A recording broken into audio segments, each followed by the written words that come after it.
Merhaba hanımlar, Peri Örgü Evi YouTube kanalıma hoş geldiniz. Ben Eriş Pembe.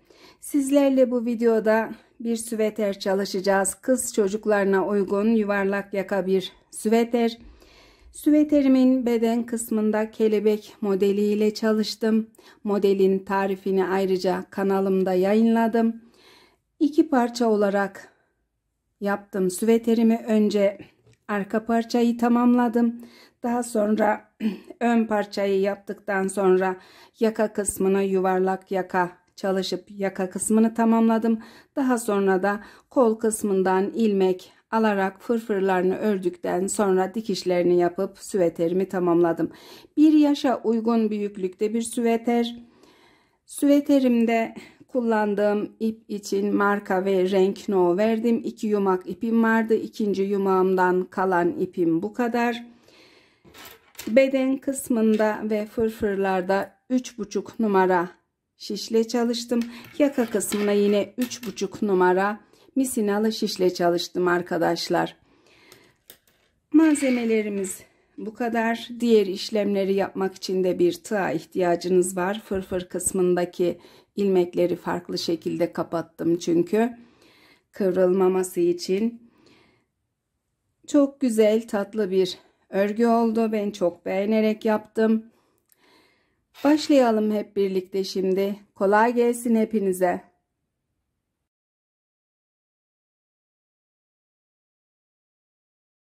Örgümüze başlıyoruz arkadaşlar.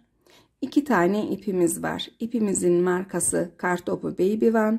100 gram, 250 metre. Benimle aynı renkte örmek isterseniz renk no K025. Diğer malzemelerimizde 2 tane şişe ihtiyacımız var. Lastik kısmını 3 numara şişle yapacağız. Beden kısmında ise 3,5 numara şişle devam edeceğiz. Yazıyla da göstermek istiyorum. 69 ilmekle başlayacağız. 3 numara şişle lastik öreceğiz. Beden kısmına, modelli kısma geçince 3,5 numara ile devam edeceğiz. Başlıyoruz şimdi. Bir de ilmeklerimi sayısı için hatırlatma yapmak istiyorum. Yorumlarda soran arkadaşlarım oluyor. 69 tek ilmek var arkadaşlar şişimde. Örgüye başlarken de şiş seçimini kendi elinize göre yapmayı unutmayın arkadaşlar. Eğer eliniz bolsa bir tık ince şiş kullanın. Eğer eliniz sıkıysa bir tık kalın şiş kullanın. Benim söylediğim numaralardan. Bu renkli şişler 3 numara lastiğimdeki, 3,5 numara bedendeki, ama misinalı şişlere göre bir tık birazcık milimi ince, biraz daha böyle düzgün örgü olması için çok kalın şiş kullanmıyorum ben. Başlıyoruz şimdi lastiğimizi örmeye. Kenar ilmeğimi örüyorum. Devamında bir tane ters ilmek örüyorum. Ters ilmekten sonra bir düz ilmek, tekrar ters ilmek, düz ilmek, ters ilmek, bir tane düz ilmek, bir ters ilmek, tekrar ters ilmek, düz ilmek. Bu şekilde devam edeceğim arkadaşlar. Diğer yüzden de alınışı aynı örgümüzün. Lastik kısmında bu kısımdan ölçtüğümde 5 santim lastik örgüsü yapacağız. 5 santim lastik örgüsü yaptıktan sonra tarife devam ediyoruz.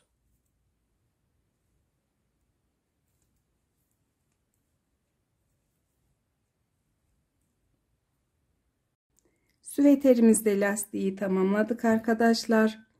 Bu şekilde tuttuğumuzda örgüyü başladığımız ip sol yönde. Düz yüz burası. Düz yüze bir tane ayraç takıyorum.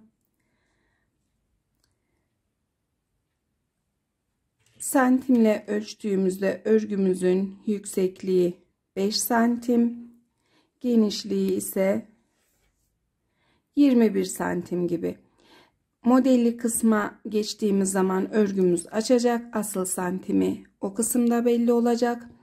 Ölçü olarak bir de son ilmekleri sayarak ölçü vermek istiyorum. 2, 4, 6, 8, 10 tane son ilmeğim var.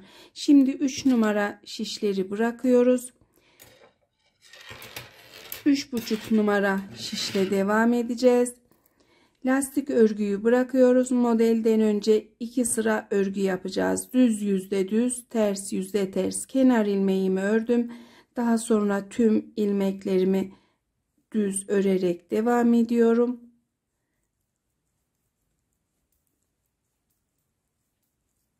Sıramı tamamlayacağım. Ters yüzden de ters sıramı ördükten sonra modelin ilk sıra kurulumu ile devam edeceğim arkadaşlar.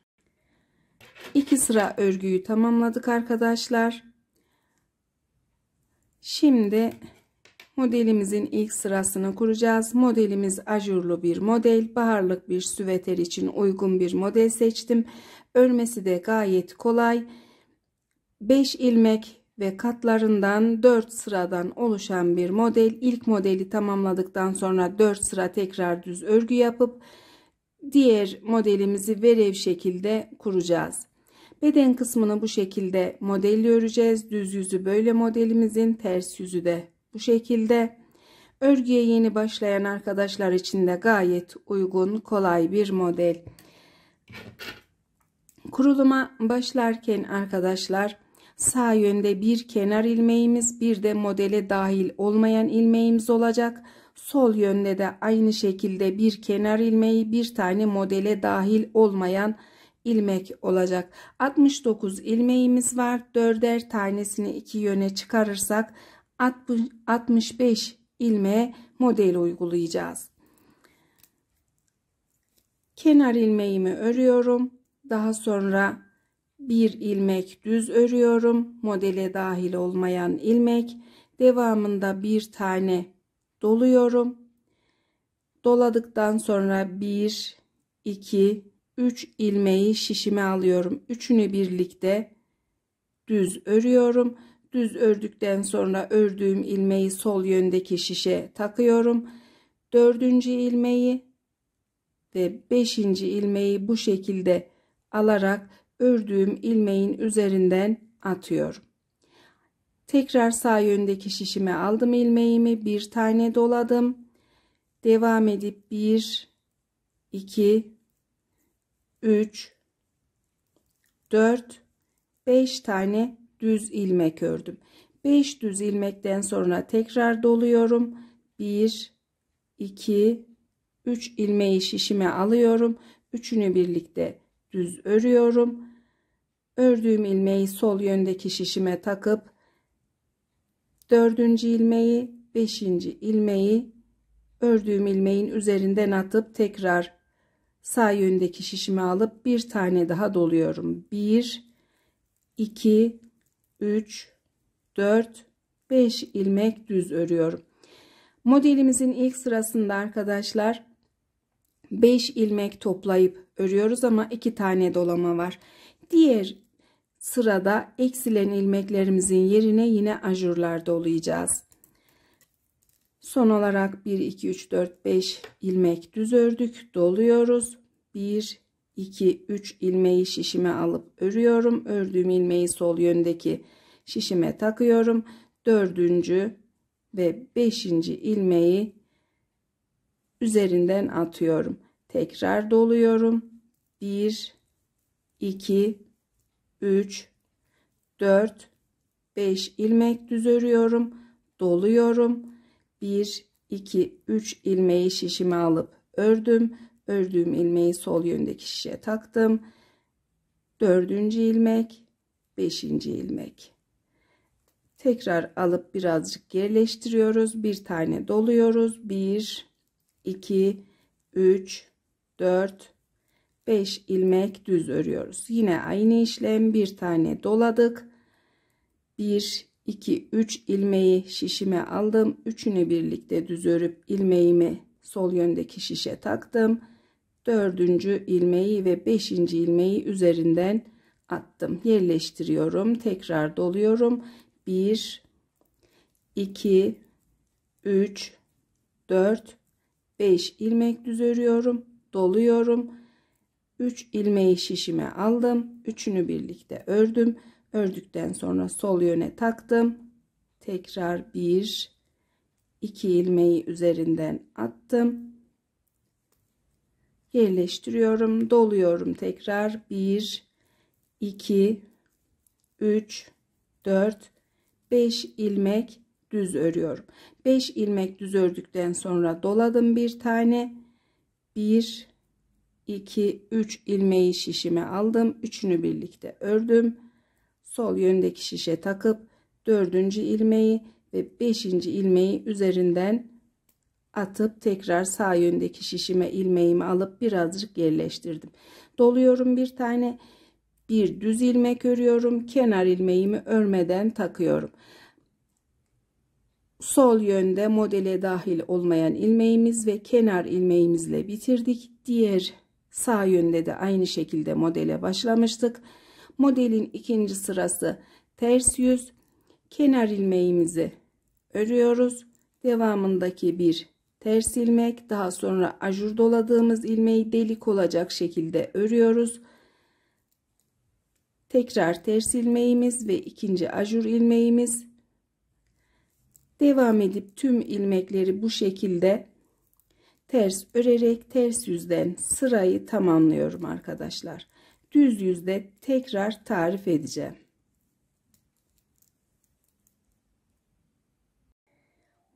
Modelde 3. sıradayız arkadaşlar.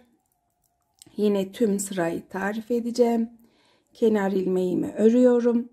Daha sonra bir düz ilmek örüyorum. Bir düz ilmek daha örüyorum. Şişimde 1 2 3 tane ilmek var.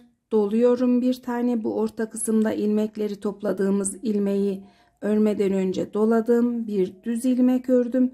Bir tane daha doladım.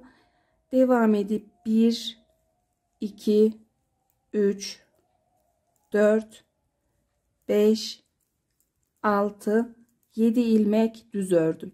7 ilmek düz ördükten sonra yine ilmekleri topladığımız ilmeğin hizasındayız. Bir tane doluyoruz. Bir düz ilmek örüyoruz. Tekrar dolayıp 1 2 3 4 5 6 7 tane düz ilmek örüyoruz. Doluyoruz bir tane. Bir düz ilmek, tekrar dolayıp 1 2 3 4 5 6 7 tane düz ilmek örüyoruz. Tekrar ajur ilmekleri topladığımız ilmeğin hizasında ve ajurların hizasındayız. Doladık bir tane, bir düz ilmek, tekrar dolayıp 1 2 3 4 5 6 7 ilmek düz ördük. Tekrar doladık. Bir düz ilmek doluyoruz. 1 2 3 4 5 6 7 ilmek düz ördüm. Doladım. Bir düz ilmek ördüm. Tekrar doladım. 1 2 3 4 5 6 7 ilmek düz ördüm. Tekrar doluyorum.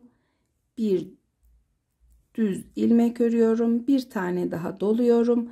1 2 düz ilmek örüp kenar ilmeğimi örmeden şişime alıyorum. 3. sıramızda bu şekilde arkadaşlar. Çeviriyorum örgüyü. Ters yüzde yine ilmeklerimizi ters öreceğiz. Ajur doladığımız ilmekleri delik olacak şekilde öreceğiz. 7 ilmeği tekrar ters örüp bu şekilde ajur doladığım ilmeği delik olarak örüyorum. Ters yüzden sırayı tamamlıyorum. Düz yüzde tarife devam edeceğim. Tekrar düz yüzdeyiz arkadaşlar. Modelimizde ilk 4 sırayı tamamladık. Şimdi bu kısımda 4 sıra düz örgümüz var. Düz yüzden düz, ters yüzden ters 4 sıra örgü öreceğiz. örgüyü tamamlayacağım. Daha sonra modelimizi verev şekilde kurmayı tekrar tarif edeceğim arkadaşlar.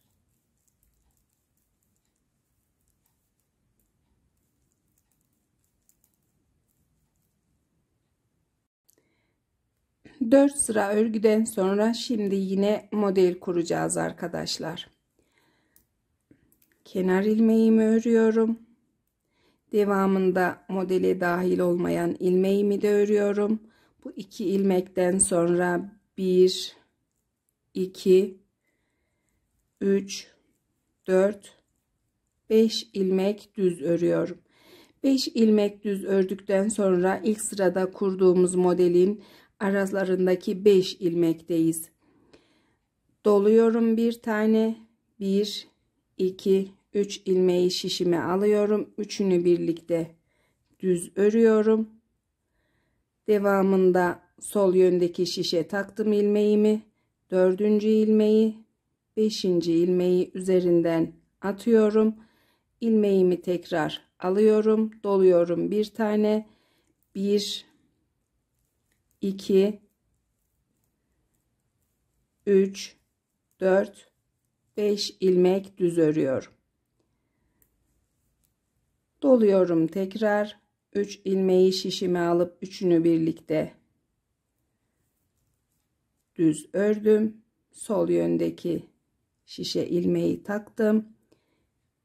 Dördüncü ilmeği, beşinci ilmeği üzerinden atıp ilmeğimi alıp yerleştirdim. Doluyorum bir tane. 1, 2, 3, 4, 5 ilmek düz örüyorum. Tekrar doluyorum. 3 ilmeği şişime alıyorum. Üçünü birlikte düz ördükten sonra diğer yönden dördüncü, beşinci ve beşinci ilmeği üzerinden attım. Yerleştiriyorum. Doluyorum. 1, 2, 3, 4, 5 ilmek düz ördüm. Doladım. Yine 3 ilmeği şişime aldım. Üçünü birlikte ördükten sonra sol yöndeki şişe takıp dördüncü ve beşinci ilmeği üzerinden attım. Tekrar doluyorum. 1, 2, 3, 4, 5 ilmek düz ördüm. Doladım. 3 ilmeği şişime aldım. Üçünü birlikte düz ördüm. Sol yöndeki şişe taktım. 1, 2 ilmeği üzerinden attım. Tekrar doladım. 1, 2, 3, 4, 5 ilmek düz ördüm. Tekrar doluyorum. 3 ilmeği şişime aldım. Üçünü birlikte ördüm. Sol yöndeki şişe taktım. 1, 2 ilmeği üzerinden attım. Tekrar sağ yöndeki şişimi alıp düzelttim. Düzelttim derken biraz sıkılaştırıyorum. Doluyorum tekrar. 1, 2, 3, 4, 5 ilmeği düz ördüm. Sol yöndeki şişimde kenar ilmeğim ve modele dahil olmayan ilmeği de düz ördüm. Kenar ilmeğimi taktım. Modelin ikinci kurulumunu yaptık arkadaşlar. Ters yüzde sıralarımızı ters örüyoruz. Modelimizin 3. sırasını düz yüzde tarif edeceğim. Yine ilmeklerimizi ters örüp ajur doladığımız ilmekleri delik olacak şekilde örüyoruz. Düz yüzdeyiz. Modelimizin 3. sırasını yapacağız. Bir önceki modeldeki sırayla aynı ama örgüye yeni başlayan arkadaşlarım için tarif etmek istiyorum. Kenar ilmeğimi ördüm. Daha sonra 1, 2, 3, 4, 5, 6, 7 ilmek düz ördüm. 7 ilmek düz ördükten sonra ajurlarım ve ilmekleri topladığımız düz ilmeğin hizasındayız. Doluyoruz bir tane. Bir düz ilmek örüyoruz. Tekrar dolayıp 1, 2, 3, 4, 5, 6, 7 ilmek düz örüyorum. tekrar bir tane doluyorum, bir düz ilmek örüyorum, tekrar dolayıp 1 2 3 4 5 6 7 ilmek düz örüyorum. Tekrar dolayıp bir düz ilmek, tekrar dolayıp 7 düz ilmeği örerek devam ediyorum. Düz yüzden sıramı tamamlayacağım. Ters yüzden ters örüp aralardaki 4 sıra örgüyü de tamamladıktan sonra 3. sıra modeli ilk kurulumunu tarif edip devam edeceğim arkadaşlar. Bir de örgümüzün eğer bu kısımda yeterli uzunluğa gelmiş olursa santim olarak enini vereceğim. Modelimiz kendini belli etti arkadaşlar. 2 tane modeli tamamladık. Mesafedeki örgüyü de ördüm. Şimdi ilk sıranın aynısını tekrar kurulumu yapacağız. Sıra sonuna kadar tarif etmeyeceğim. İlk modeli takip ettiğinizde gayet rahat kurabileceğiniz hizada model. Kenar ilmeğimi ördüm. Modele dahil olmayan ilmeğimi ördükten sonra şişimde 2 tane ilmek var. Doluyorum bir tane. 1 2 3 ilmek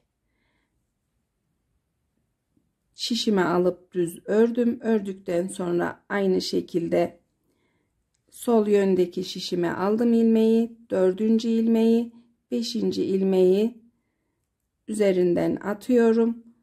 Tekrar sağ yöndeki şişime alıp biraz sıkıladıktan sonra bir tane daha ajur dolayıp 1 2 3 4 5 düz ilmek örüyorum. 5 düz ilmekten sonra yine doluyorum.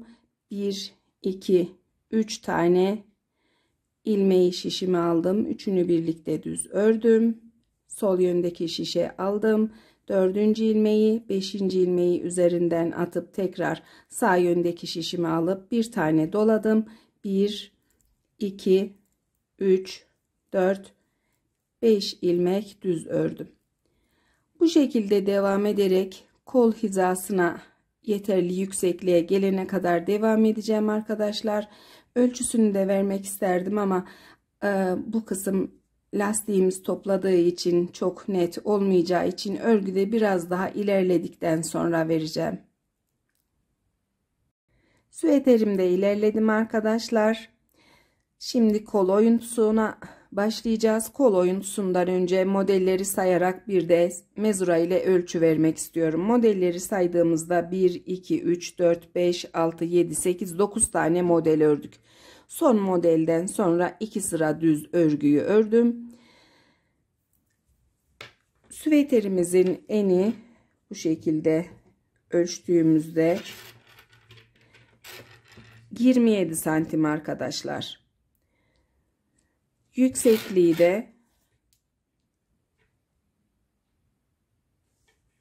23 santim. Kol oyuntusunu birer ilmek keserek yapacağız düz yüzlerde, çünkü kol kısmına fırfır öreceğimiz için bu kısımda çok ilmek kesmemize gerek yok. Şişimizde 69 ilmeğimiz var. 7 ilmek sağ yönden, 7 ilmek sol yönden keseceğiz ve şişimizde 55 ilmeğimiz kalacak. Kenar ilmeğimi örüyorum kesim için. Daha sonraki 2 ilmeği şişime alıyorum, ikisini birlikte bu şekilde düz örüyorum. İlk ilmeğimi kesmiş oldum. Bu kısma bir de ayraç takacağım. Kesim yapmaya başladığım sıraya ayracımı da taktım. Devam ediyorum ilmeklerimi düz örerek sol yöne doğru.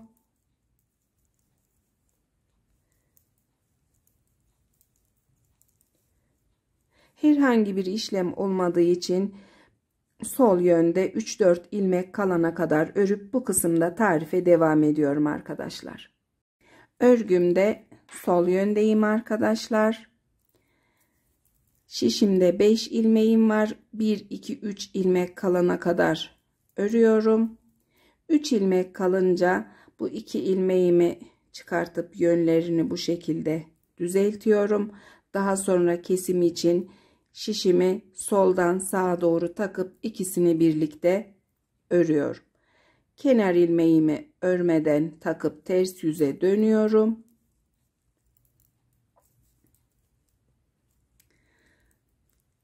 İşaretimi de takacağım. Ayracımı taktım. Devam edip ilmeklerimi ters örerek sırayı tamamlıyorum. Düz yüzde ikinci kesimi tarif edeceğim arkadaşlar.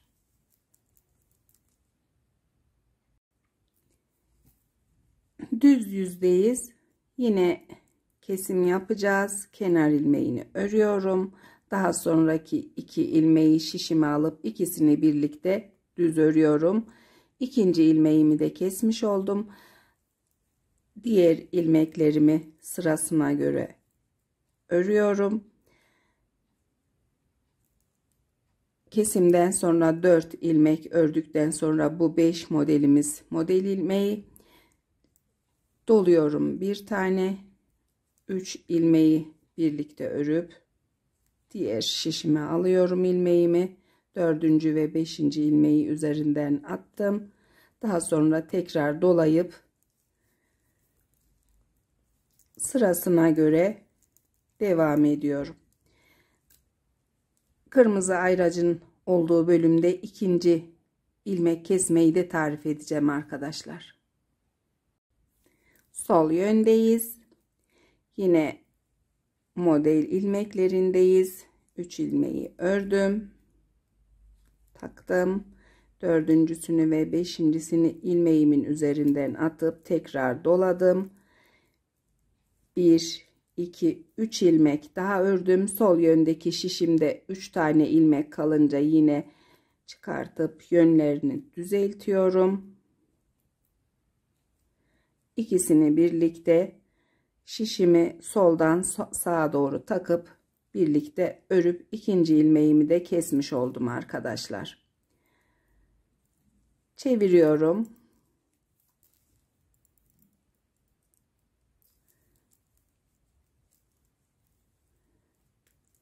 İlmeklerimi ters örüyorum sırasına göre. Kesimimiz bu şekilde arkadaşlar. Ters yüzde işlem yok. Düz yüzde bu şekilde keserek 7'şer tane ilmek keseceğiz. 7 ilmeği kesimleri tamamladığım zaman tekrar tarife devam ediyorum. Süveterimizin arkasında kesmeleri tamamladım arkadaşlar. Sağ yönden 1 2 3 4 5 6 7 tane ilmek, sol yönden 1 2 3 4 5 6 7 tane ilmek de sol yönden kestik. Şişimizde kalan ilmeklerimiz 2 4 6 8 10 12 14 16 18 20 22 24 26 28 30 32 34 36 38 40 42 44 46 48 50 52 54 55 tane 55 ilmekle arka kısımda yaka oyuntusu mesafesine gelene kadar modelimize göre öreceğiz. Başka kesme veya bir işlem yok. Yeterli yüksekliğe gelince örgümüzü 3'e bölüp yaka oyuntusu yapacağız. Devam edip örüyorum.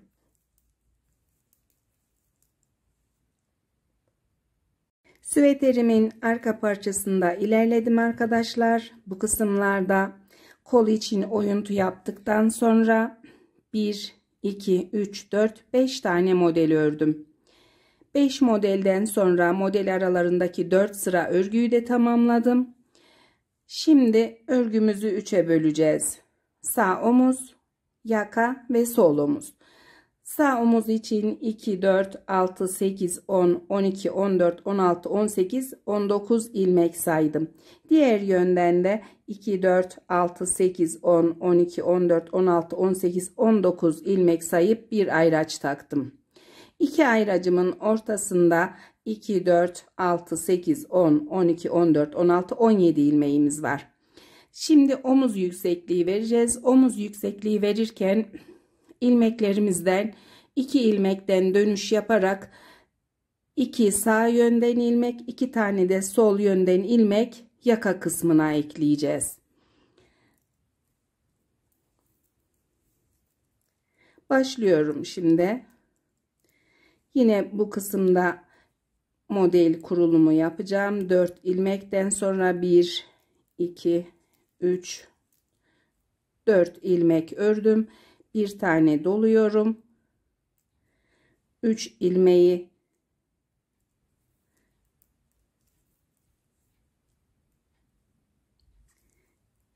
birlikte ördüm. 4. ve 5. ilmeği üzerinden atıyoruz modelimiz için. Bir tane daha doluyoruz.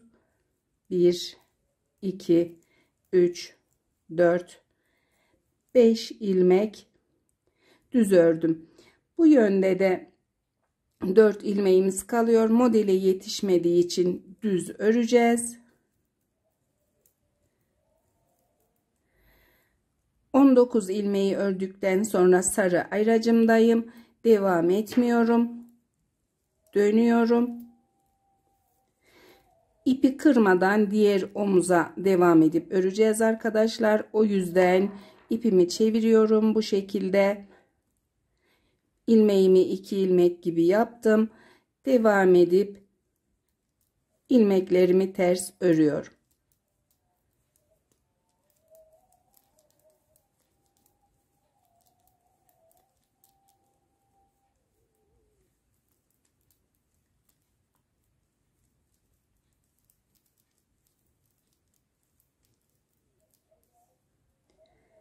Tekrar düz yüze döndüm.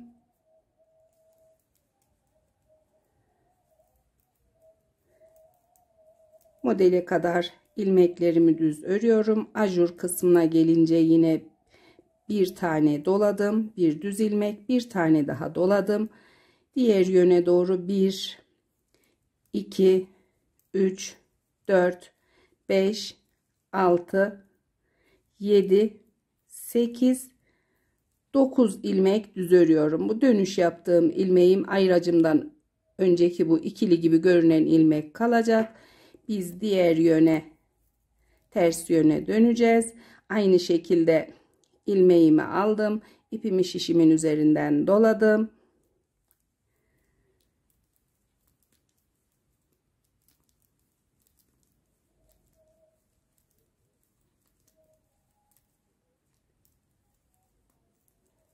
Ters yüzden sırayı tamamlıyorum.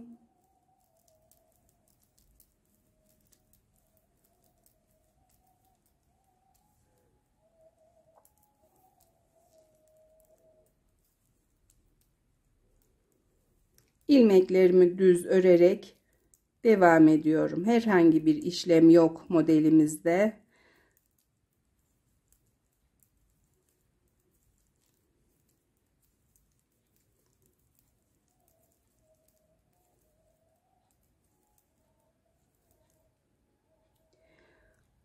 Şimdi bu ilmeklerimi birer birer öreceğim arkadaşlar. İkili gibi görünen ilmekleri bu kısımda da yaka için ilmeklerimi atmış olacağım. Birinci ilmeği örüyorum. Daha sonraki ilmeği de bu şekilde örüyorum. Yine ilmeği ördüm. Diğer ilmeği de bu şekilde örerek ayracı aldım. Bu 4 ilmeğimiz yaka kısmının ilmeği olacak. Biz ayracımızı omuz için 4 ilmeğin sağ yönüne takıyoruz. Bu yönde 2, 4, 6, 8, 10, 12, 14, 16, 17 ilmeğimiz var. Ön kısımda da 17 ilmek olarak bu kısımda omuz için ilmek bırakacağız. İlmekleri düz örerek devam ediyorum. Model uygulamayacağım çünkü yaka ilmekleri olarak şişimde kalacak bu ilmekler.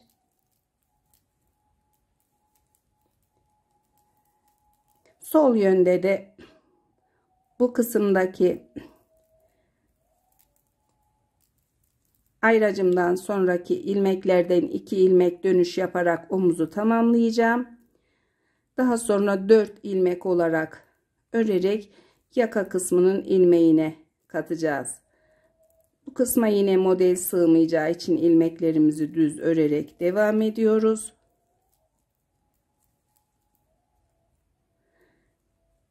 Sol yönde 2, 4, 6, 8, 10 ilmeğimiz var. 5 tanesine model kuracağız arkadaşlar. Doluyorum. 3 ilmeği birlikte ördüm. Sol yöne taktım ilmeğimi. 2 ilmeği üzerinden atıyorum. Bir tane daha dolayıp 1, 2, 3, 4 ilmek düz ördüm. Çeviriyorum.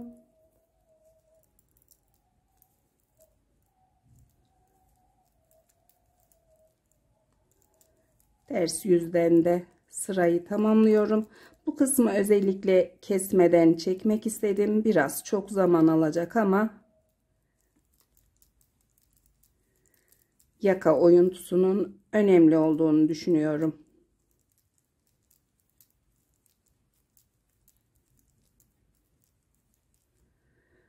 Ayracımdan önceki ilmeğimi ters ördüm. Düz yüze dönüyorum. Bu ilmeği tekrar sağ yöndeki şişime alıp ipimi bu şekilde ilmeğin üzerinden atıyorum. Diğer yöne doğru ilmeklerimi örüyorum. Modelimin bu kısmına gelince bir tane doluyorum. Bir ilmek düz tekrar doladım. Diğer ilmekleri düz örüyorum.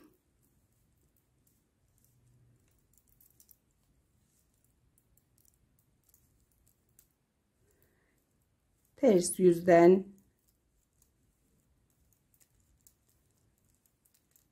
sırayı tamamlıyoruz.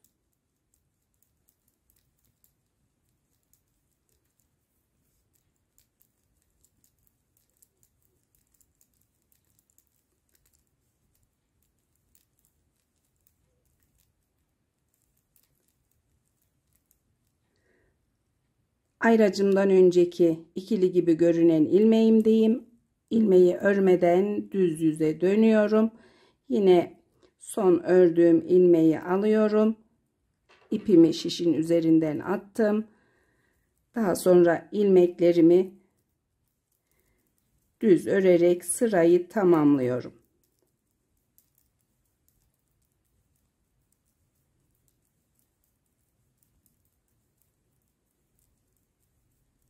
Son ilmeği de örüyorum.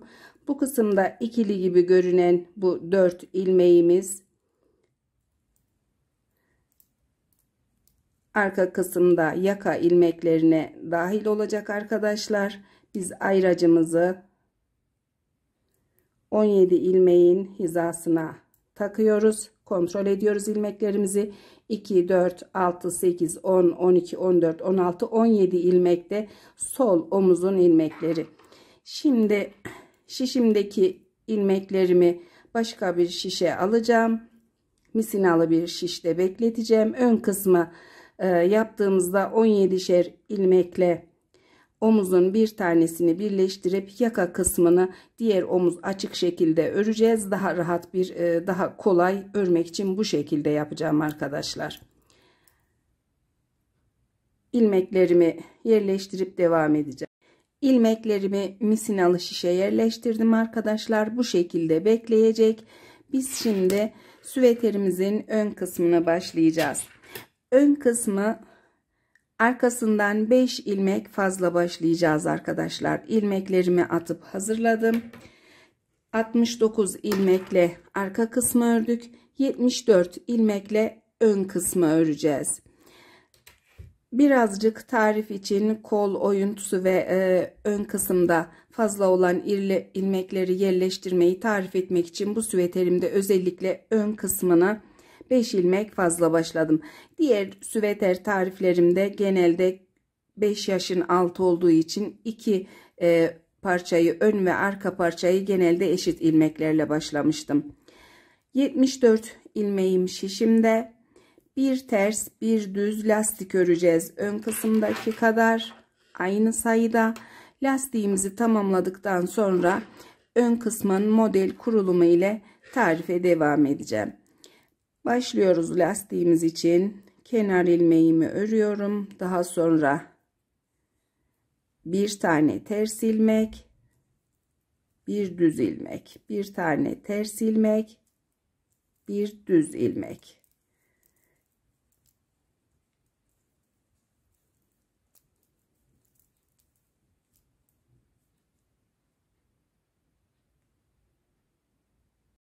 Ön kısmın lastiğini tamamladım arkadaşlar. Yine 10 tane son ilmeğim vardı bu kısımda. 2 4 6 8 10 tane. Daha sonra 2 sıra düz örgümüz vardı. Modelden önce düz yüzde düz, ters yüzde ters tamamladım. Şimdi model kurulumu yapacağız. 5 ilmek fazla arka kısımdan ilmeğimiz, bir tane daha kelebek modeli olacak ön kısımda. Yine aynı şekilde arka kısımda olduğu gibi bir kenar ilmeği, bir tane de fazladan ilmek var sağ yönde. Aynı şekilde sol yönde de bir kenar ilmeği, bir tane düz ilmek modeli dahil değil. Kalan ilmeklere model kurulumu yapacağız. Aslında diğer parçada modeli ördüyseniz sıralarını modeli öğrenmişsinizdir ama ilk kurulumu örgüye yeni başlayan arkadaşlar için tarif etmek istiyorum. Kenar ilmeğimi ördüm. Daha sonra bir tane düz ilmek örüyorum. Sol yöndeki şişimde 2 tane ilmeğim var. Doluyorum. 1, 2, 3 ilmeği şişime aldım. Üçünü birlikte düz ördüm. İlmeğimi sol yöndeki şişime taktım. Üzerinden 4. ve 5. ilmeği bu şekilde atıyoruz. İlmeği tekrar sağ yöndeki şişime alıp ipimi biraz yerleştiriyorum. Bir tane daha ilmek dolayıp 1, 2, 3, 4, 5 ilmek düz örüyorum. Bir tane ajur doluyorum. 3 ilmeği şişime alıp üçünü birlikte düz ördüm. Sol yöndeki şişe taktım ilmeği. Üzerinden 4. ve 5. ilmeği attım. Tekrar sağ yöndeki şişimi aldım. Bir tane ilmek doluyorum. 1, 2, 3, 4, 5 ilmek düz örüyorum. Tekrar doluyorum. 3 ilmeği birlikte yine şişime aldım. Üçünü birlikte düz ördüm. Yerleştiriyorum. 4. ilmeği ve 5. ilmeği üzerinden atacakken düzgün olmadı arkadaşlar. Düzeltiyoruz tekrar. İlmeklerimizin kaçırdığımız ilmekleri tekrar bu şekilde takıp düzelttik. 1 2 3 4 5 tane ilmeğimiz doladık. 3 ilmeği birlikte şişimize alıp ördük. İlmeğimi taktım sol yöndeki şişime. 4. ve 5. ilmeği üzerinden atıp ilmeğimi aldım. Doluyorum bir tane.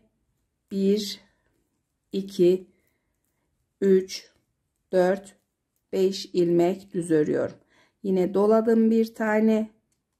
3 ilmeği şişime aldım. Üçünü birlikte örüp ilmeğimi sol yöndeki şişe taktım. 4. ilmek, 5. ilmek yerleştiriyoruz.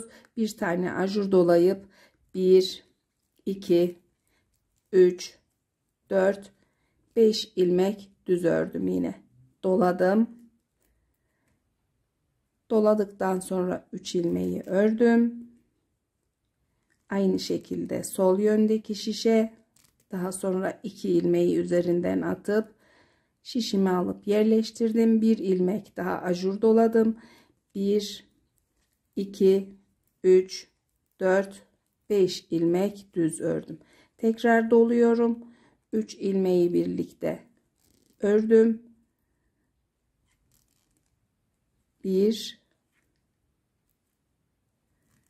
2 ilmek üzerinden atıp yerleştirdim. Tekrar bir ajur doladım. 1 2 3, 4, 5 ilmek düz ördüm. Tekrar ajur doluyorum. 1, 2, 3 ilmeği birlikte ördüm. 4. ilmeği alıp üzerinden atıyorum. 5. ilmeği de aynı şekilde yerleştiriyorum. Bir tane ajur doluyorum. Daha sonra 1, 2, 3, 4, 5 ilmek düz ördüm. Sol yöndeki şişimde modele dahil olmayan bir ilmeğim ve kenar ilmeğim kaldı. İkisini birlikte, birini düz örüyorum, diğerini örmeden takıyorum. Model kurulumunu tamamlamış oldum arkadaşlar. 1, 2, 3, 4, 5, 6, 7 tane model kelebek modeli var.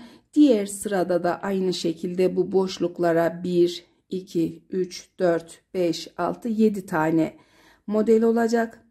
Sıraları tamamlayıp ikinci modeli kuracağınız zaman ön kısımdaki gibi değil, 2, 4, 6, 7 tane olan bu modelimiz yine aynı şekilde 7 tane olacak. Çünkü 5 ilmek fazla ön kısım. Devam edip kol hizasına kadar arka kısımdaki, bu kısımdaki model kaç tane ise, kaç tane yapmışsak aynı şekilde örerek tamamlayacağım arkadaşlar. Daha sonra kesmeleri tarif edeceğim. Süveterimizin ön kısmında beden bölümünde yeterli model sayısını yaptım arkadaşlar. Arka kısımda 9 tane kelebek modeli örmüştük. Ön kısımda da 9 tane kelebek modeli yaptım. Sayıyorum. 1, 2, 3, 4, 5, 6, 7, 8, 9 tane kelebek modeli. Son modelden sonra düz yüzde düz, ters yüzde ters 2 sıra örgüyü de tamamladım.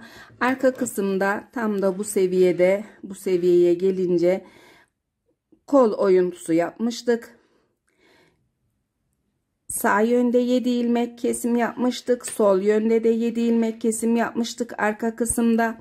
Ön kısımda ise kesimlerimiz 9'ar ilmek olacak arkadaşlar. 9 ilmek sağ yönde, 9 ilmek de sol yönde, her düz yüzde birer tane ilmek keserek kesimlerimizi yapacağız. Ön kısımda fazla ilmek kesmemizin sebebi arka kısım 69 ilmek, ön 74 ilmek. Ön kısımda ikişer ilmek fazla kesim yapacağız. Ayraçlarımı taktım yine. Kenar ilmeğim yine kesimlerden sonra kalacağı için kenar ilmeğinden sonra 2, 4, 6, 8, 9 ilmek sayıp bir ayraç taktım. Diğer yönde de kenar ilmeğinden sonra 2, 4, 6, 8, 9 ilmek sayıp bir ayraç daha taktım. Kesimlerimiz düz yüzde. Kenar ilmeğimi örüyorum. Daha sonraki ikinci ve üçüncü ilmeği şişime alıp ikisini birlikte düz örerek ilk kesimimi yapıyorum. Kalan ilmekleri düz örüyorum. Ters yüzde kesimimiz yok. Düz yüzlerde keseceğiz. Sol yöne doğru ilmeklerimi düz örerek tamamlıyorum. Herhangi bir işlem yok. Bu kısımda kesimi tarif edeceğim. Sol yöndeyim. 3 ilmek kalana kadar ilmeklerimi düz örerek devam ediyorum. 3 ilmeğim kaldı. 3 ilmek kalınca ilmeklerimin yönünü bu şekilde düzeltip daha sonra şişimi sol yönden sağ yöne doğru takıp ikisini birlikte düz örüp ipimi yerleştiriyorum. Kenar ilmeğimi takıyorum. Ters yüze dönüyorum. Kenar ilmeğimi örüp diğer ilmeklerimi ters örerek devam ediyorum. Bu şekilde devam edip kesimlerimizi yapacağız arkadaşlar. Kesimi yaptıktan sonra, tamamladıktan sonra tarife devam edeceğim. Ön kısımda kesimi tamamladık arkadaşlar. Kesimden sonra şişimizde 56 ilmeğimiz kaldı. 56 ilmekle bir kelebek modeli daha öreceğim. Daha sonra yaka oyuntusu yapacağız. 4 sıra modeli tamamlıyorum. Yaka oyuntusuyla tarife devam edeceğiz.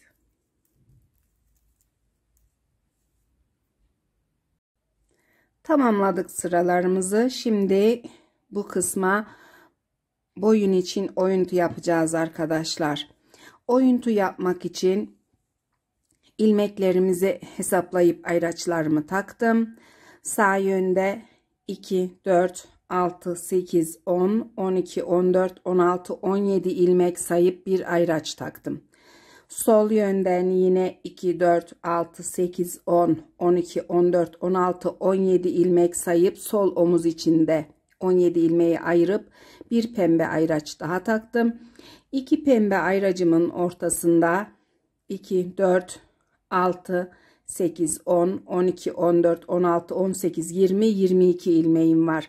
22 ilmek olan kısma yuvarlak bir oyuntu yapacağız. Oyuntu yaparken ilmeklerimizi kapatmayacağız.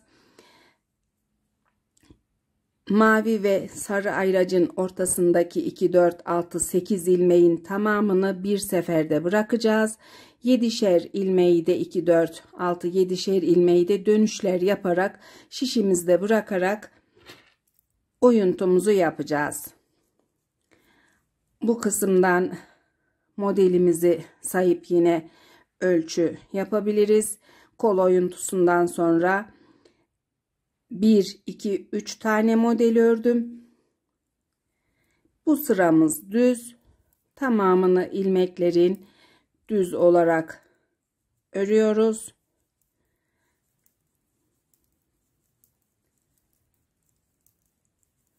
Herhangi bir işlem yok ama bu sırayı çekeceğim. İşlem olmadığı için çok da yavaş örmüyorum.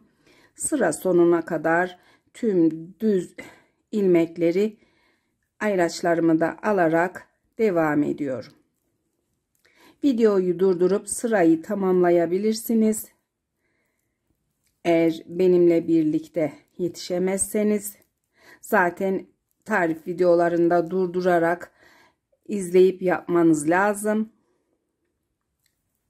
Veya videoyu ayarlardan yavaşlatabilirsiniz arkadaşlar.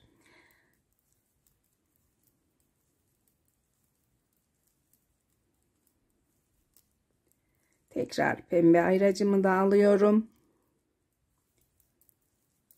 İlk önce sol omuzu yapacağız. Daha sonra ipimizi bağlayıp sağ omuzu da aynı şekilde yapacağız.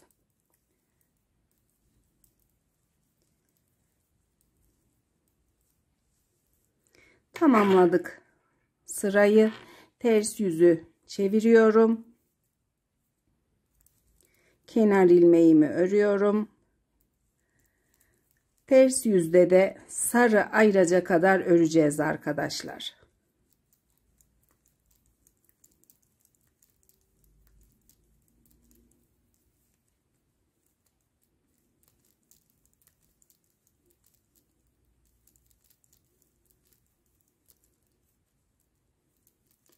Pembe ayraca kadar 17 ilmeği ördük.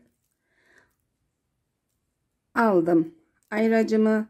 Daha sonra sarı ayracıma kadar 7 ilmeğim var. 1, 2, 3, 4, 5, 6, 7 ilmeği örüyorum. Bu kısımdaki ilmekleri şişimde bırakıp tekrar örgünün düz yüzüne dönüyorum. 8 ilmeği yaka için bırakmış oldum. Modelimde yine işlem yok. Düz örerek tamamlıyorum sırayı. Düz yüzden.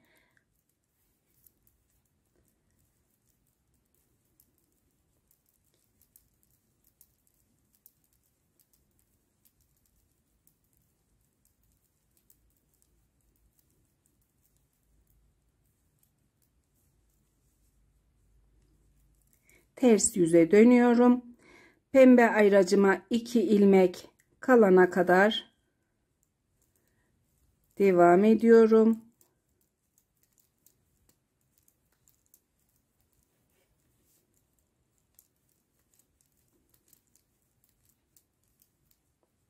Bu kısımda tarife devam edeceğim.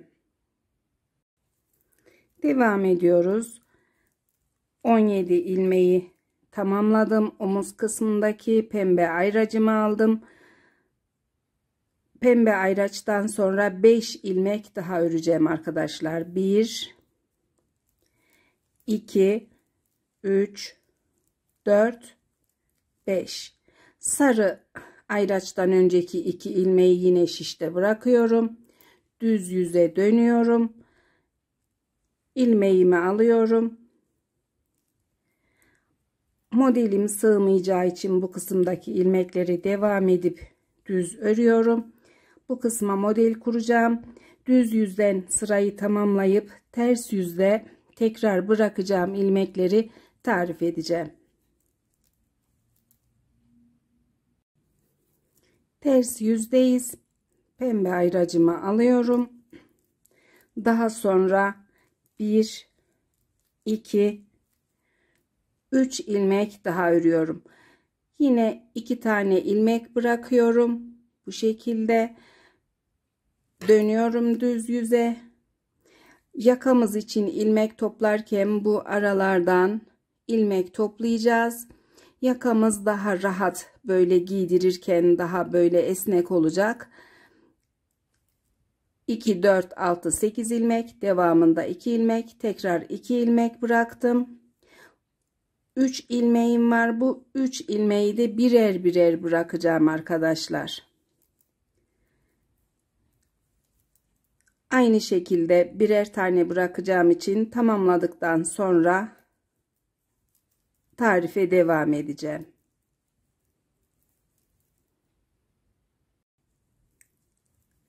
Ters yüzdeyim arkadaşlar. İlmeklerimi birer birer bırakmayı tamamladım. Pembe ayracıma kadar örüyorum. Bu sırada ayracı alıyorum. Dönüş yaptığım ilmekler belli. 8 ilmek, 2 ilmek, 2 ilmek, devamında 1 1 1. Şişimde 2 4 6 8 10 12 14 16 17 ilmek var. Düz yüze dönüyorum. Ön kısımla aynı yüksekliğe gelene kadar 6 tane kelebek modeli örmüştük bu kısımda ve daha sonra ilmeklerimizi şişte bırakmıştık. Aynı şekilde ilmeklerimizi şişte bırakacağız. 6 tane modeli tamamlayınca kapatmayacağız. İlmeklerimizi devam edip ön kısımla aynı sırada ve sayıda model olana kadar 17 ilmeği örmeye devam ediyorum. Tamamladım sıralarımı arkadaşlar. 6. kelebek modelinden sonra düz yüzden sol yöne doğru örgümü ördüm. İpimi kesmeyip bıraktım. İlmeklerim de açık. Diğer ilmekler şişimde. Kontrol ediyoruz modelleri sayıp 1 2 3 4 5 6 tane ön kısımla aynı sayıda. Şimdi bu sol omuzu birleştireceğiz. Ön kısmı alt kısma yerleştiriyorum. Arkasını da bu şekilde üst kısma yerleştiriyorum. Örgümüzün ön ve arka kısımda ters yüzler dış yüze gelecek şekilde ayarladık. Bir tığla ilmeklerimizi birleştireceğiz. Her iki şişten, turkuaz şişimden ve diğer şişimden birer ilmek alarak 17 ilmeği omuz kısmından birleştiriyorum. Tığıma bir tane turkuaz şişimden ilmek takacağım. Bir tane de diğer şişimden aldım.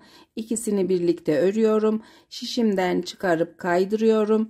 İpimi biraz bu şekilde yerleştiriyorum, düzeltiyorum. Daha sonra yine bir tane turkuaz şişten, bir tane diğer şişten ilmek aldım, ördüm ve kaydırdım. Omuz kısmında 17'şer tane ilmeğimiz var. Tamamını bu şekilde işlem yapacağız.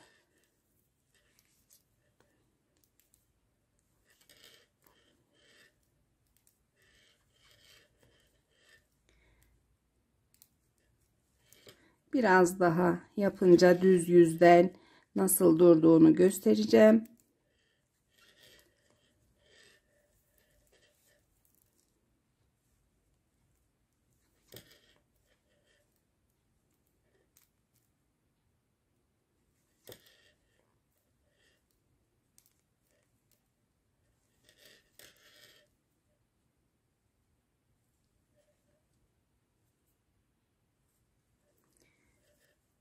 Yaptığımız omuz birleştirme bu şekilde arkadaşlar. Bu şişimdeki örgü bitene kadar, bu şişimdeki ilmek bitene kadar devam ediyorum. Daha sonra ipimizi mavi ayracın olduğu bölüme bağlayıp ön kısımda diğer omuz kısmını öreceğiz. Tamamladım omuz birleştirmeyi. Misinalı şişime şimdi bu kısımdaki ilmekleri alıyorum. 1, 2, 3 ilmeğim, birer tane ördüğüm, daha sonra ikişer olan ilmeklerim. Ayracımı alıyorum. Sarı ayraçtan sonra 1, 2, 3, 4, 5, 6, 7, 8 ilmek daha aldım. Mavi ayracı da misinalı şişe taktım. Bu kısımdaki ilmeklerimize diğer yöndeki gibi, bu kısımdaki gibi omuz örgüsü yapacağız arkadaşlar. İpimi bağlayıp devam ediyorum. İpimi bu kısımdaki ayırdığımız 8. ilmeğin hemen yanına bağladım. Ayracımı bu kısma bırakıyorum belli olması için. Ters yüzden örmeye başlıyorum. 7 ilmeğim var. Ayracımdan önce, pembe ayraçtan önce ters yüzden başladık örgümüze. Pembe ayracı alıyorum. Pembe ayraçtan sonra omuz kısmındaki 17 ilmeğimiz. Devam ediyoruz 17 ilmeğimizi örmeye.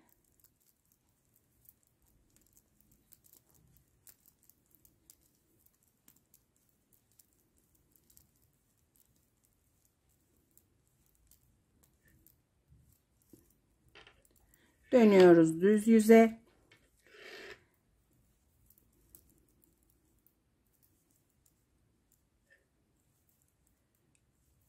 Modelimiz henüz bu sırada kurulmayacak. İlmekleri düz örerek devam ediyorum.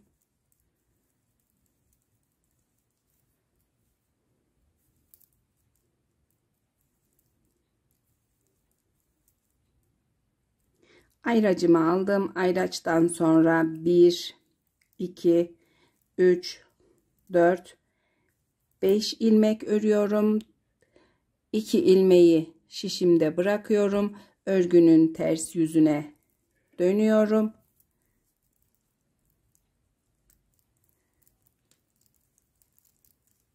Bu şekilde devam edeceğim. Diğer sırada da 2 ilmek, diğer düz yüzde de 2 ilmek bırakarak döneceğim. Daha sonra 3 ilmeği her düz yüzde birer tane bırakarak sol omuzda yaptığım işlemin aynısını yapacağım arkadaşlar. Daha sonra da 6 tane kelebek modeli olana kadar kol yüksekliği bölümünde öreceğim. Bu şekilde düzeltip göstermek istiyorum. Örgünün neresinde olduğumu anlamanız için. yuvarlak bir oyuntu yapacağız yine. Aynı sayı olduğu için aynı şekilde ilmek bırakacağım için çekim yapmayacağım. Sağ omuzu tamamladığımda tarife devam ediyorum. Sağ yönü de tamamladım arkadaşlar. Bu şekilde düzelttim. Daha iyi görebilmeniz için ilmeklerimi ilmek tutucuya aldım. Kapatmadım. Arka kısımdan da 17 tane ilmeği diğer bir ilmek tutucuma aldım.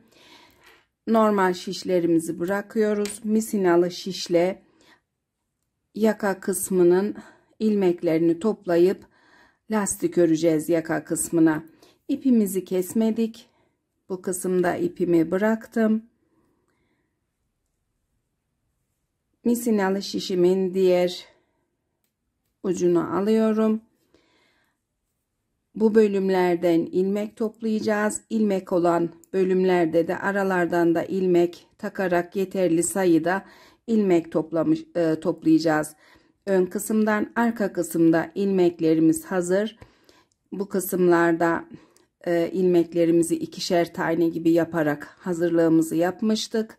Ön kısımdan sağ yönden düz yüzden başlıyoruz şimdi.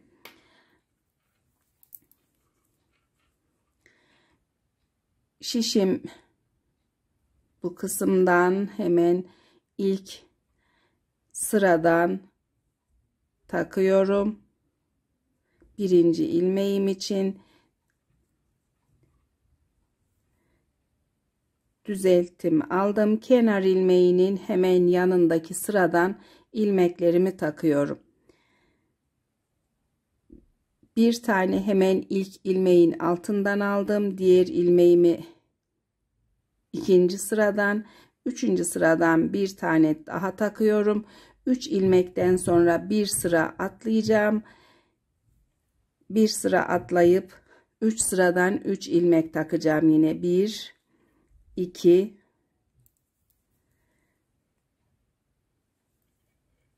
3 ilmek. 3 ilmekten sonra yine bir sıra atlıyorum. Tekrar 1 2 3 ilmek takıyorum. 3 ilmekten sonra yine bir sıra atlıyorum.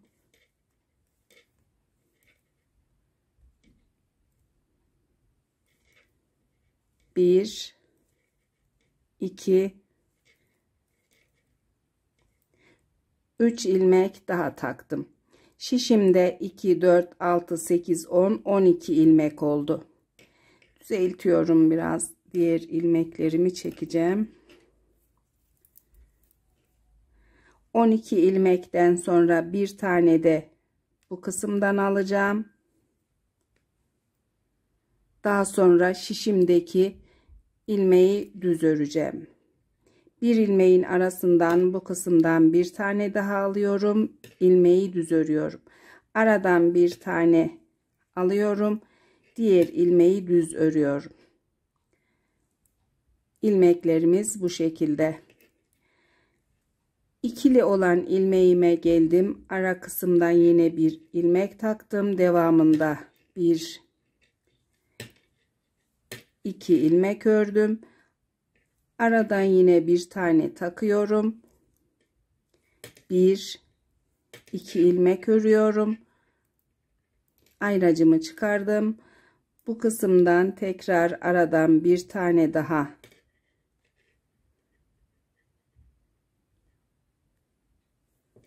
bu şekilde taktım.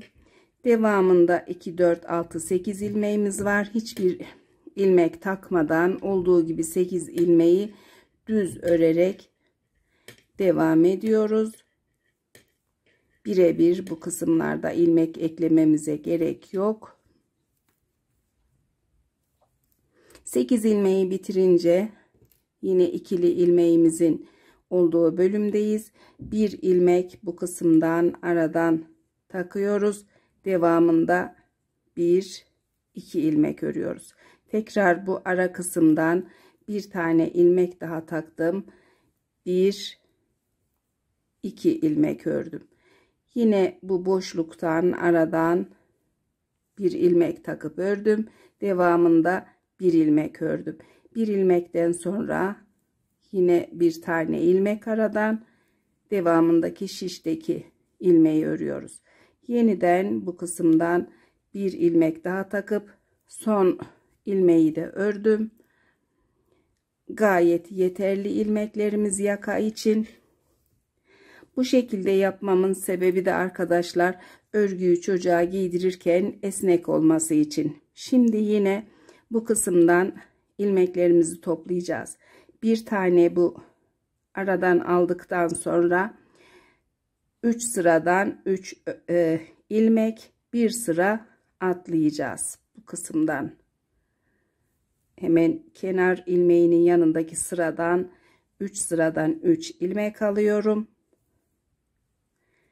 Bir sıra atlıyorum. Tekrar 1 2 3 ilmek, bir sıra atlıyorum.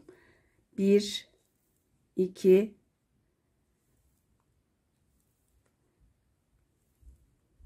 3 ilmek, bir sıra atlıyorum.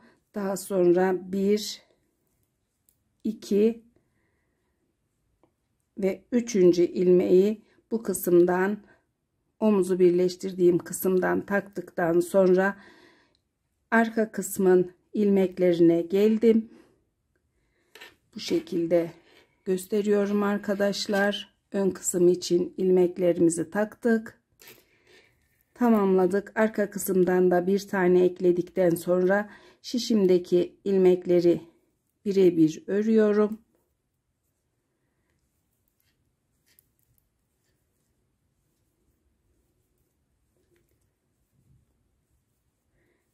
İlmeklerimiz yeterli. Arka kısımda eksiltme veya artma eklemeyeceğim. İlmek eklemeyeceğim.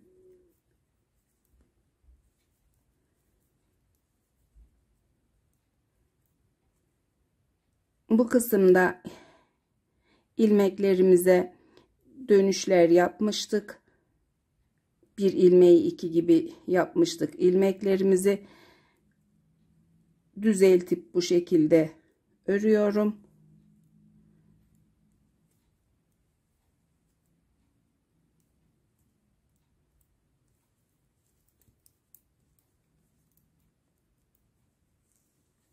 Tamamladık ilmeklerimizi.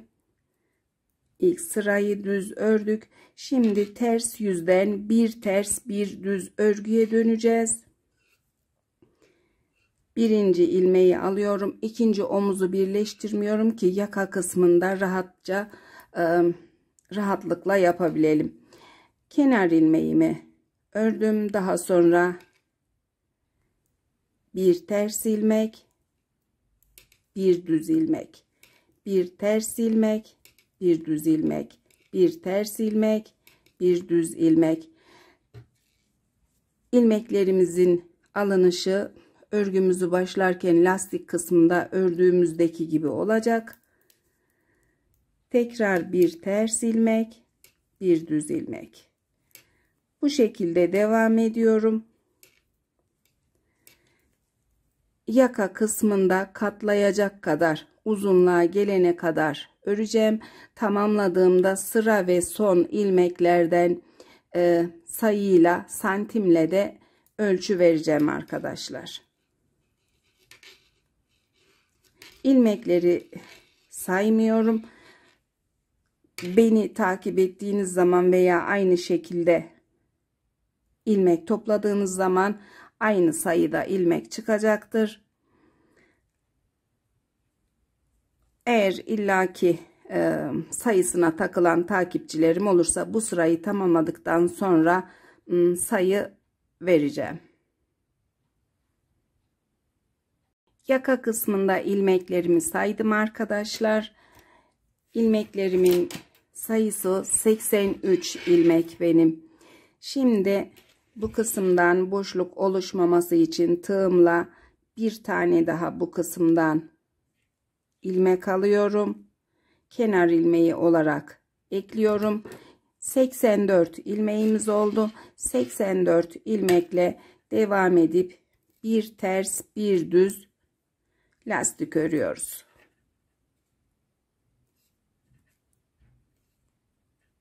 kısımdan atacağım.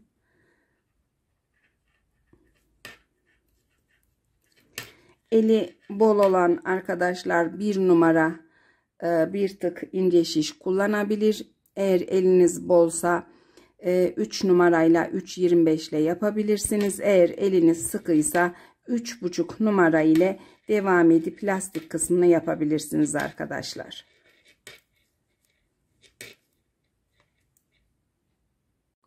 Süveterimizin yaka kısmında yeterli uzunluğa geldim arkadaşlar. Santimle ölçtüğümde lastik kısmının yüksekliği 5 santim arkadaşlar. Sayı olarak da son ilmekleri saydığımızda bu kısımdan ilmek aldığımız sıradan sonraki sıradan sayıyorum. 1, 2, 3, 4, 5, 6, 7, 8 tane son ilmeğimiz var. 9. son ilmek şişimizde ördüm. 5 santim yaptığınızda yeterli olacaktır. Bu şekilde katlayıp dikeceğiz. İlmekleri yine kapatmıyoruz. İlmeklerden dikeceğiz. Esnek olması için yakamızın. Dikişine geçmeden önce de omuzları birleştireceğiz. İkinci omuzu da bu şekilde birleştireceğiz. Örgüyü yaptığım misinalı şişlerin ucunu yerleştirdim omuz ilmeklerine. Bir tane de ip bırakmıştık. Diğer ipimizi kullanmayacağız. Bu kısımda bekleyecek ipimiz. Dikmek için yeteri kadar bırakıp keseceğiz. İğneye takacağız. Bu kısmı da bu ipimizle çevireceğiz. Bu şekilde düz yüz içe gelecek. Ters yüzler dışa gelecek şekilde 17'şer ilmeği yine tığla birer tane alacağız her iki şişten. Diğer omuzda yaptığımız gibi.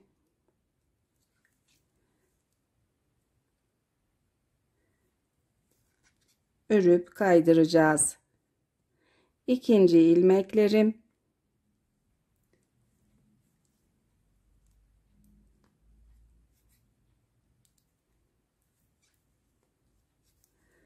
Bu kısma kadar tamamlıyorum. Daha sonra tarife devam ediyorum. Omuz kısmını tamamladım arkadaşlar. Şimdi yaka kısmında bu kısmı tığla birleştirip dikişini yapacağız.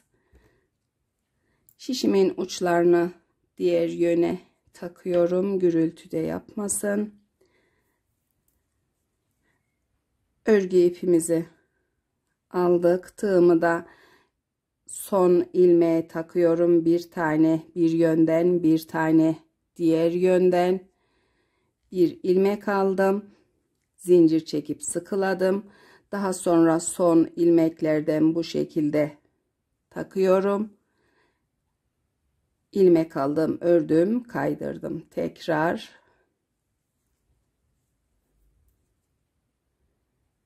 bir tane daha.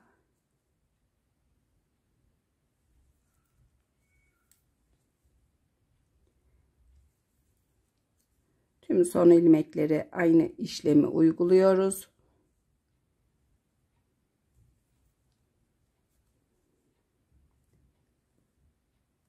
Sonuncu son ilmeğimiz. Bu kısımda delik oluşmaması için diğer yönden de bir tane bu şekilde tığımı takıyorum. Ördüm aynı şekilde. Daha sonra tutturdum. İlmeğimi bu şekilde kapatacağım. Diğer yönden de baktığımızda omuz dikişi ve yaka dikişi bu şekilde. Düz yüze döneceğiz. Düzeltip bu şekilde kontrol ediyorum. Yüksekliği ve ilmek sayısı normal.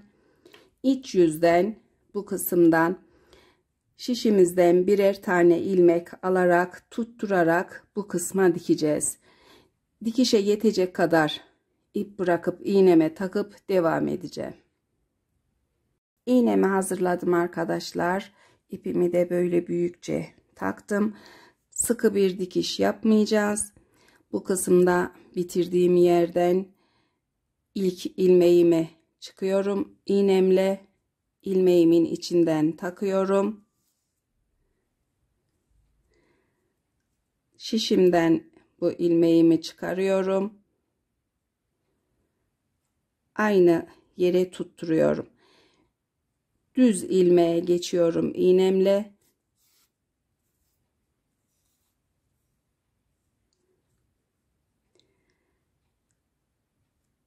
İkinci ilmeğin hizasından yine iğnemle ilmeğime takacağım.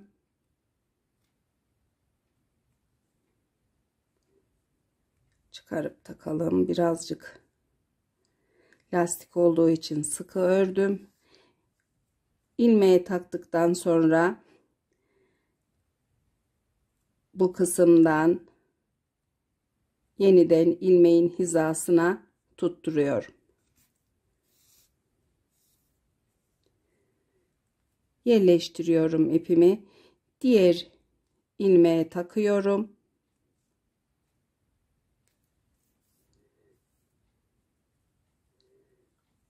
Şişimden alıyorum.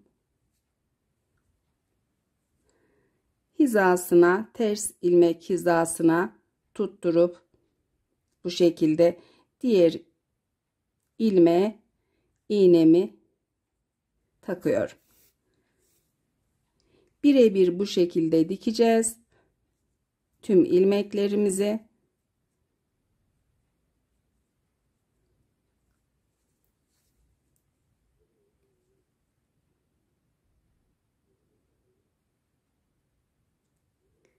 Tutturup düz ilmek hizasına iğnemi tekrar takıyorum.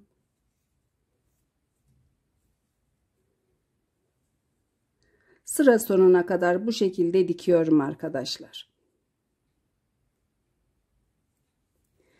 Yaka dikişini tamamladıktan sonra düz yüzden bu kısımdan, omuz kısmından ilmek takacağız. Kol kısmına fırfır yapacağız. Yaka dikişinden sonra devam ediyoruz. Süveterde yaka dikişini tamamladım arkadaşlar. Katladığımızda da süveterin yaka kısmının yüksekliği 2,5 santim. Dikişimizden de gayet esnek, rahat giydirebileceğiniz bir yaka oldu. Daha sonra da tekrar toplanıyor örgüsü. İç kısımdan görüntüsü de bu şekilde. İpimizi çok sıkı veya gevşek bırakmadık. İlmekleri birebir dikerek tamamladık. Şimdi kol kısmındaki fırfırı çalışacağız. Fırfırın bir tanesini tamamladım arkadaşlar. Nasıl bir iş yapacağımızı daha iyi anlamanız için, daha iyi tarif edebilmek için. Ön kısımdan başladım. Bu kısımda kesme yaptığım ilmeğin tam ortasından ilmeklerimi çıkararak ön kısımdan arkaya doğru devam ettim. Bu kısımda da kesme yaptığım ilmeklerden ilmeklerimi çıkarıp tamamladım. Daha sonra ön kısımdan 13 ilmek, arka kısımdan 13 ilmek bırakıp ikisinin ortasında kalan ilmeklerime 2 ilmek örüp bir artma ekledim. Artmayı ekledikten sonra da bu kısımlarda bıraktığım ilmekleri ikişer ikişer kısa satır dönüşüyle alarak devam ederek hem dikişini yapmış oldum hem de kol kısmındaki bu görüntüyü yaptım arkadaşlar. Bir tanesini bu şekilde tarif edebilmek için ördüm. Şimdi diğer yönden arka kısımdan başlayarak ilmeklerimizi toplayacağız. Bu kısımda da yani bu kolda da tarif edeceğim. Aynı numara şişle öreceğiz. Fırfır kısmını da ipimi bu kısma bağladım. Kesme yapmaya başladığım sıranın hizasına ipimi bağladım. Şişimi de aldım. Bu kısımdan kolay olması için tığla toplayacağız ilmeklerimizi. Çünkü bu kısma şişle almak biraz zor. İlk ilmeğimi alıyorum. şişime takıyorum. Yerleştiriyorum ipini. Çok gevşek yapmayacağım çünkü. Daha sonra ikinci sıradan ikincisini, üçüncü sıradan üçüncüsünü takıyorum. 14 sıra örgümüz var bu kısımda. 7 ilmek kesmiştik. 14 ilmek takacağız.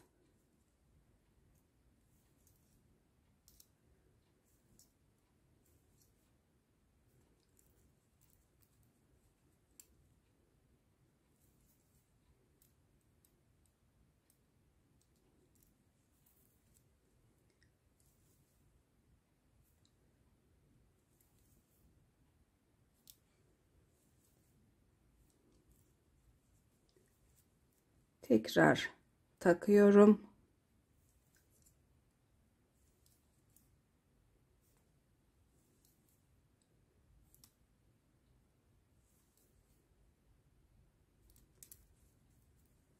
Yerleştiriyorum ipimi. Artma sıraları bitti. İlmeklerimi sayıp kontrol ediyorum. 2, 4, 6, 8, 10, 12, 14 tane ilmek taktım. Şimdi artma veya kesme olmayan bu sıralardayız. Bu sıralarda da 3 sıradan 3 ilmek alıp bir sıra atlayacağız arkadaşlar. Başlıyorum. 1 2 3 ilmek taktım. 3 sıradan 4. sırayı atlıyorum. Tekrar 3 sıradan 3 ilmek alıyorum. Yine 4. sırayı atlıyorum. 1 2 3 ilmek takıyorum. Tekrar bir sıra atlıyorum. 1 2 3 ilmek daha taktım. 4. sırayı atlıyoruz. 1 2 ve 3 ilmek daha taktım. 4. sırayı atlıyorum. 1 2 3 ilmek. 4. sırayı atladık. 1 2 3 ilmek. Bir sıra daha atlıyorum. 1 2 3 ilmek daha taktım. Bir sıra atlıyorum. 1 2 ilmek takıyorum. 2 ilmek taktıktan sonra omuzu birleştirdiğim kısma geldim. Omuzu birleştirdiğim kısımdan tığımla tam ortasından bir tane ilmek takıyorum. Daha sonra örgünün ön kısmından ilmekleri takmaya başlayacağım. Bıraktığım gibi başlıyorum. 2 ilmek takacağım 2 sıradan. Daha sonra bu sırayı atlayıp yine 3 sıradan 3 ilmek alacağım. 1 2 3. Tekrar bir sıra atlıyorum. 1 2 3 ilmek takıyorum. Bir sıra atlıyorum. 1 2 3. Devam ediyorum.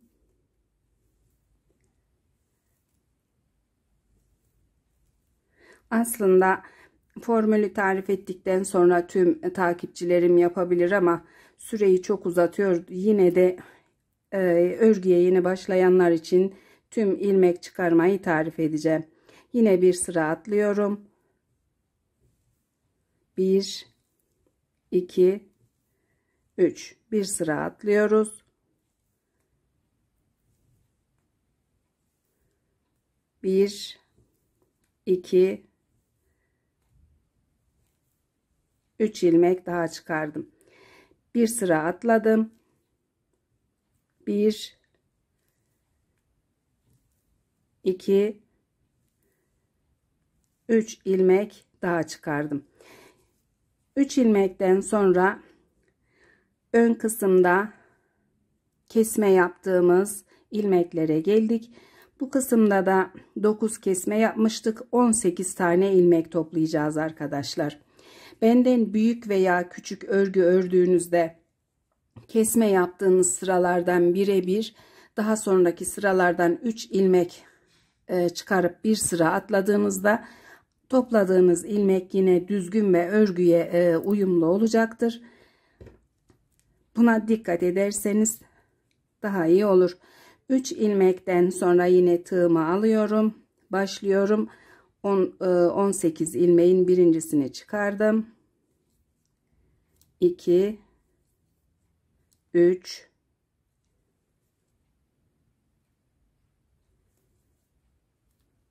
4 5 6 7 8 9 10 11 12 13 14 15 16 17 18. ilmeği de bu kısımdan takıyorum arkadaşlar. Tamamladım bu şekilde kesme yaptığım bölümdeki ilmekleri de diğer şişime alıyorum. Ters yüzden ilk sırayı örmeye başlıyorum. Kenar ilmeğini ördükten sonra ipimi biraz yerleştiriyorum. Tüm ilmekleri ters örerek devam ediyorum. Ters yüzde sol yönde 2 4 6 8 10 12 13 ilmek kalana kadar öreceğim arkadaşlar. Bu kısımda tarife devam edeceğim. Sırada ilerledim arkadaşlar. 2 4 6 8 10 12 13 ilmeğim var. 13 ilmek kalınca düz yüze dönüyorum. Bu kısımda 13 ilmeğimiz bekleyecek. Son ördüğüm ilmeği sağ yöndeki şişime alıp ipimi şişin üzerinden atıp bu şekilde çekiştiriyorum. İlmeğim 2 tane gibi oldu. Bu kısımda dönüş yaparken delik olmaması için kısa satır dönüşü yapacağız. Daha sonra bir ilmek düz örüyorum. Bir ilmek artma ekliyorum. 1 2 ilmek örüyorum. Bir artma ekliyorum.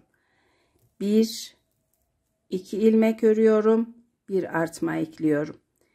1 2 ilmek, bir artma ekliyorum. Tekrar 1 2 ilmek örüyorum. Bir artma ekliyorum. 1 2 ilmek, bir artma. 1 2 ilmek, bir artma. 1 2 ilmek, bir artma. Bu arada şişimde söylemeyi unuttum. 82 tane ilmek topladık. İlmek topladığım sırada videomu yerleştirirken ilk topladığım sıraya 82 ilmeği ekrana yazacağım arkadaşlar.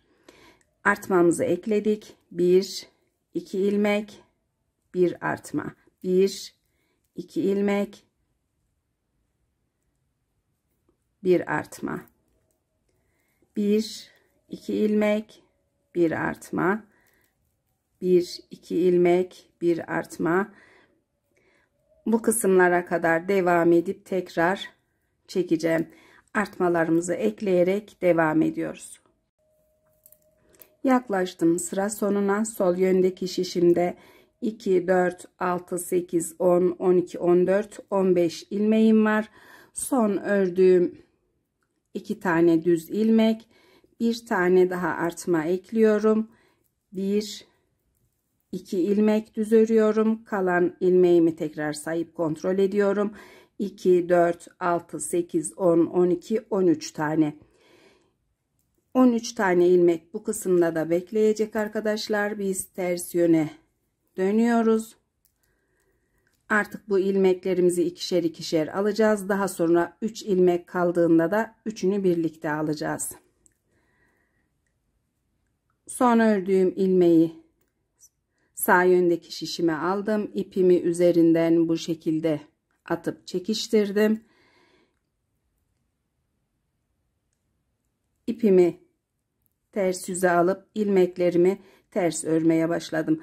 Artma eklediğim ilmekleri delik olmayacak şekilde örüyorum. 1 2 düz ve artma ilmeği. 2 düzü ters ördüm tabii ki. 1 2 tane ters, artma ilmeği. Düz yüzden düz ördüğüm için az önce ters ördüğümü düz diyerek ters ördüm. Onu dikkate almayın arkadaşlar. İlmeklerimizi ters yüzden ters örüyoruz.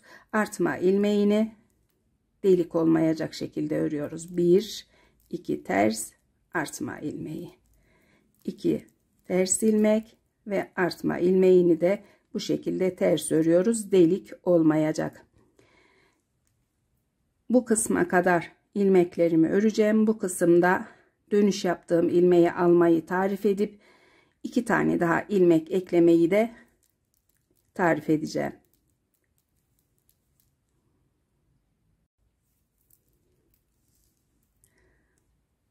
İç ters yüzde ilmeklerimin sonuna yaklaştım. 1 2 tane ters ilmek örüyorum. Bir tane artma ilmeği, onu da ördüm. Daha sonra bir ters ilmek ördüm tekrar ve dönüş yaptığım ikili gibi ilmeğime geldim. Diğer yönde 2 4 6 8 10 12 13 ilmek var. Bu şekilde de kontrol edebilirsiniz. Bu ilmek de kendini bu şekilde dönüş yaptığımız ilmek ikili gibi göründüğü için belli. İpimizi örgünün ters yüzüne atıyoruz. Şişimizi düz yüzden ters yüze doğru bu şekilde takıyoruz. İpimizi dolayıp ilmeğimizi ters örerek şişten çıkarıp daha sonra ipimizi çekerek yerleştiriyoruz arkadaşlar.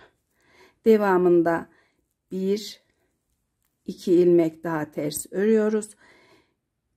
Şişimizde 11 ilmeği bırakıp sol yöndeki şişimizde örgünün düz yüzüne dönüyoruz. Daha sonra son ördüğüm ilmeği sağ yöndeki şişime alıyorum. Yine ipimi aynı şekilde üst kısımdan bu şekilde atarak çekiştiriyorum. İlmeğimi yine 2 tane gibi yaptım. Devam edip ilmeklerimi düz örerek diğer yöne ilerliyorum. Herhangi bir işlem yok. İlmekleri artık düz örüyoruz. Bu kısımdaki ilmeklerimizi de bu şekilde ikişer ikişer alacağız. İlerleyip bu kısımda düz ilmeğin alınışını tarif edip tekrar 2 ilmek alıp dönmeyi tarif ediyorum. İlerledim sıramda. Düz örüyoruz ilmekleri. Dönüş yaptığımız ilmek bu şekilde belli arkadaşlar. Düz ilmeği de örmek için şişimizi soldan sağa doğru ilmeğin içine takıyoruz. Tekrar takıyorum. Bu şekilde soldan sağa doğru ve düz örüp şişimden çıkarttığım zaman yerleşti ve dönüş yaptığımız yerde delik olmadı. 13 ilmekten yine 1 2 tane örüyorum. Diğerlerini şişimde bırakıyorum. 11 tanesini dönüyorum örgünün ters yüzüne. Tekrar son ördüğüm ilmeği sağ yöndeki şişe alıp ipimi ters yüzden düz yüze doğru bu şekilde atıp yine ilmeğimi 2 tane gibi yapıyorum. Örgümün ters yüzüne ipimi atıp diğer ilmeklerimi ters örerek bu şekilde devam ediyorum. Bu işlemleri 3'er ilmek kalana kadar devam ediyoruz arkadaşlar. Son kez de 3 ilmeği birden alarak fırfır kısmını örüp tamamlıyoruz. Sıraları tamamlayıp ilmek kapatmayı tarif edeceğim.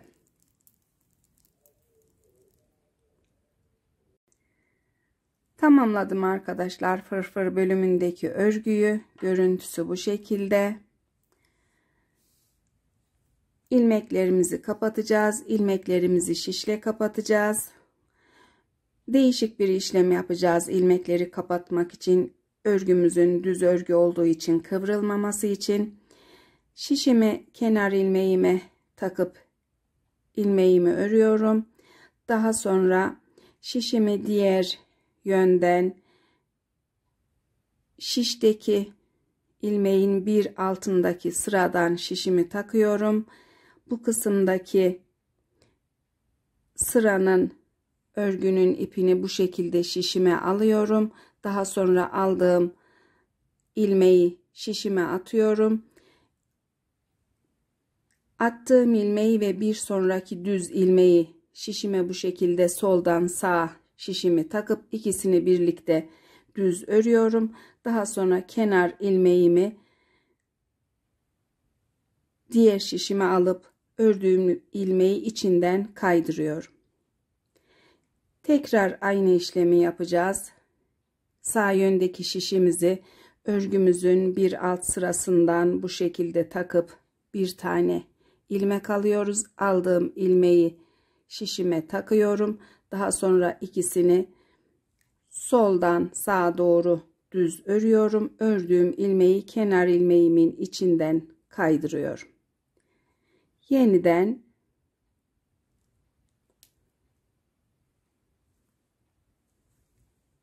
ikisini birlikte ördüm. Kenar ilmeğimden kaydırdım. Kesme yaptığım ilmekten tekrar alıyorum bu şekilde ilmeği.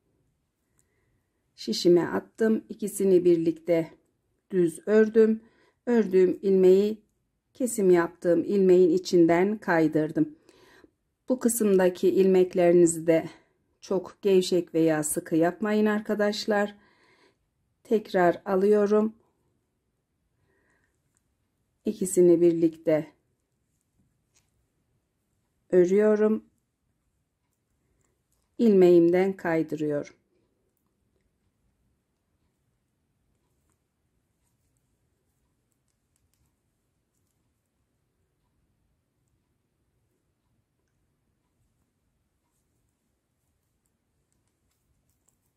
Tüm ilmeklerimi aynı şekilde kapatacağım arkadaşlar.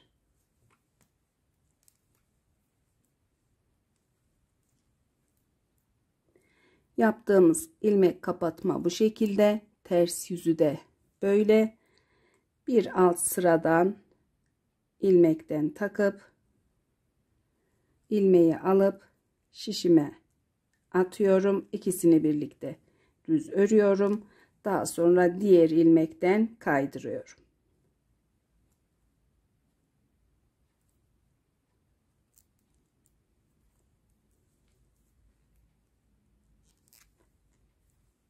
Yeterli olduğunu düşünüyorum.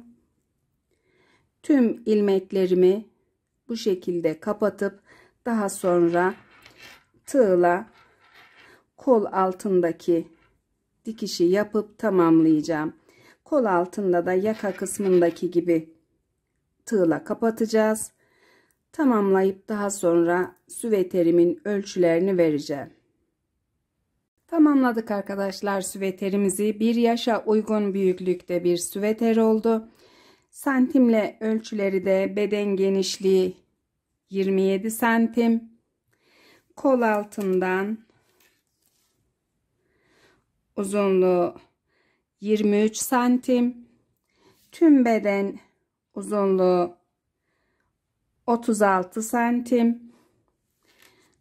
Omuz kısmından bu şekilde genişliği de biraz düzeltelim. 22 santim arkadaşlar. 1 yaşa uygun bir süveter oldu. Büyütmek için beşer beşer ilmek eklerseniz 5 veya 10 ilmek, biraz daha büyüğünü başlarsınız. Modele göre ilmek ekleyip büyütebilirsiniz. Tarifimizin de sonuna geldik. Beni izlediğiniz için çok teşekkür ediyorum. Kolay gelsin hepinize.